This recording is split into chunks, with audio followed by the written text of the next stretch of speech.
এ দাস কিছুতেই তোমায় নিরাশ হয়ে ফিরতে দেবে না। নাও না, এই গৃহে যা কিছু মূল্যবান কাঁসা পিতলের থালাবাটি আছে তা সব তুমি নিয়ে যাও। নইলে বুঝবো এ দাসের কোনো গুরুতর অপরাধ, সে কিছুতেই তোমার সন্তুষ্টি বিধান করতে পারলো না। প্রভু, একই চুরি গর্হিত কাজ, উপরন্তু আপনার আশ্রমে।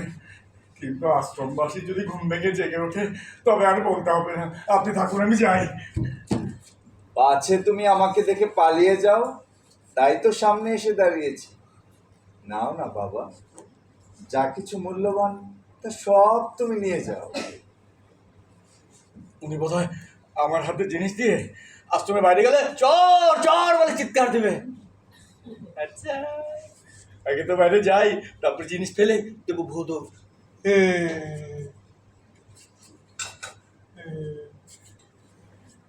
বাবা, আজ যাচ্ছ যাও, পরে যদি আবার কখনো এই গৃহের দ্রব্য নিতে ইচ্ছে হয় তবে কাল বিলম্ব করো না যেন। এসো।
অযথাই তুমি এতটা কষ্ট করলে, নিজেকে এতটা কষ্ট দিলে, এতটা পথ দৌড় করলে। আরে তোমার দ্রব্য কেন তুমি ফেলে পালাবে? আমার দ্রব্য আমি ফেলে পালালাম? আমি তো চোর, সারা জীবন চুরি করে ধরা পড়ে শুধু মারই খেয়েছি। তাই তো প্রাণ নিয়ে বাঁচবার জন্য পালালাম। প্রভু, দেখো বাবা, চুরি করা পাপ, পাপের যেমন শাস্তি আছে পুণ্যেরও তেমন পুরস্কার আছে। কিন্তু তুমি তো আমার কাছে পাপী কিংবা পুণ্যবান হিসাবে পরিচিত নও। তুমি আমার কাছে নররূপী নারায়ণ, সর্বভূতেই যার অবস্থা। হিমালয় থেকে নেমে আসা জল যেমন নানান পথ পরিক্রমায় তার গুণাগুণ পরিবর্তন করে, কিন্তু হিমালয়ের জল হিমালয়েরই থেকে যায়। তাই হে নররূপী নারায়ণ, আর যেহেতু আমার গৃহের দ্রব্য নিতে ইচ্ছে হয়েছে, তখন তুমি তা সানন্দে গ্রহণ করো। প্রভু, আমি কি চাইলে ভালো হতে পারবো?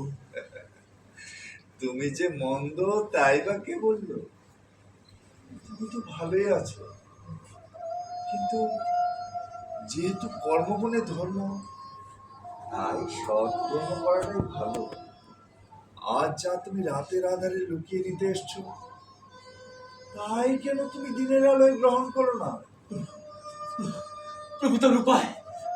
দেখো বাবা, এই পার্থিব সম্পদের ক্ষয় আছে, উপায় কাটা আছে, দস্যু দ্বারা হরণের সম্ভাবনা আছে, কিন্তু মানুষের অর্জিত পণ্যের কোনো ক্ষয় নেই, দস্যু দ্বারা হরণ নেই।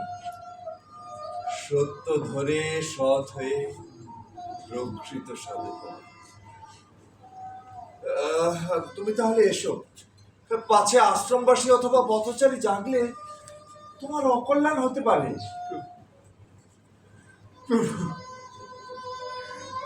আপনি আমাকে আশীর্বাদ করুন। আমি যেন চৌর্য ব্যক্তির পথ থেকে মুক্তি পেয়ে সৎভাবে জীবন কাটাতে পারি। প্রকৃত তো মানুষ হতে পারি প্রভু, আমাকে আশীর্বাদ করো।